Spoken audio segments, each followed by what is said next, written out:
Guys, ওই সামনে যে ঘরটা দেখতে পারতেছেন হচ্ছে এই ঘরটা মানে সম্পূর্ণ আমি নিজে বানাইছি। তো ঘরটা এরকমভাবে পাকাপোক্তভাবে আমি বানাইনি, ঠিক আছে। এই যে টিনগুলা ছিল, তো টুকটাক যে টিনগুলা ছিল পুরান টিন এবং কাঠ, এরপর হচ্ছে ওই যে নেট আছে, নেট দিয়ে তারপর বানাইছি। তো খরগোশ হচ্ছে ওই যে কালো যে র্যাবিটটা দেখতে পাইতেছেন, তো এই র্যাবিটটা হচ্ছে আমার রিসেন্টলি আনছিলাম। তো 6টা বাচ্চা দিছিল। 6টা বাচ্চা দেওয়ার পরে ছাদে ওদের ঘর নাই আর কি। তো আপনার এই জায়গাটার মধ্যে এই যে টিনের নিচে, হ্যাঁ, এই যে খরগোশ তো মনে করেন যে লুকালগে থাকতে খুব পছন্দ করে। তো টিনের মধ্যে রাখছিলাম। তো রাখার পরে মানে সরি, টিনের মধ্যে আপনার বাচ্চা দিছে 6টা বাচ্চা দিছে টোটাল। তো 6টা বাচ্চা থেকে মানে হচ্ছে আমি 2টা বাচ্চা বাঁচাইতে পারছে, ওই বাকিগুলো বাঁচাইতে পারি নাই। তো এইগুলো হচ্ছে যে নিজে নিজে আইসা মনে করেন যে পড়ে গেছে, অনেকগুলা ঠান্ডায় অনেকগুলা মারা গেছে, আবার হচ্ছে অনেকগুলো আপনার হচ্ছে ওই কী বলে পিঁপড়ায় কামড় দিয়ে মেরে ফেলছে। এই দেখো না, যে পিঁপড়া কিন্তু ছাদে থাকে, পিঁপড়া তেলাপোকা এগুলো থাকে। তো হচ্ছে যে খরগোশের জন্য মানে একটা ঘর নেয় আর কি। হচ্ছে হচ্ছে এটা হচ্ছে যে আপনার মেল খরগোশ। তো জোড়া আনছিলাম, বাচ্চা দিয়েছে।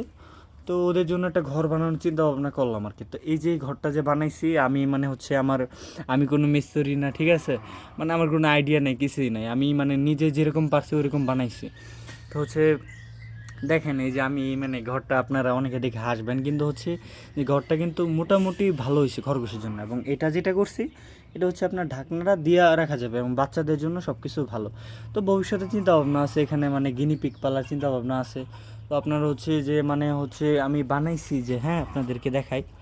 তো হচ্ছে আপনার ওই যে পুরান পুরান যেগুলো আছে, ওই যে পুরান তারকাটা, লোহা প্লাস এইগুলা, এবং হচ্ছে নেট এইগুলা দিয়েছি।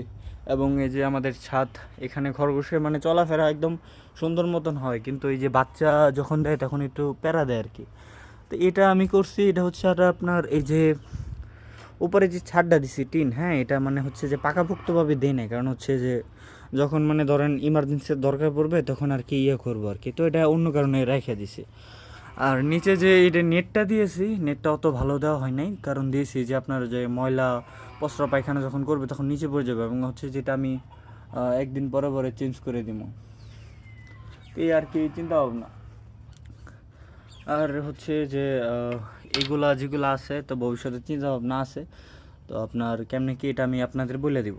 তো গাইস, মানে হচ্ছে যে আপনার এই ঘর যেটা, এটা আমার বানাতে আসলে 1 টাকাও খরচ হয় নাই, কারণ টিন কাঠ যেগুলো ছিল, পুরান যেগুলো ছিল ওইগুলো দিয়ে বানায় ফেলছি।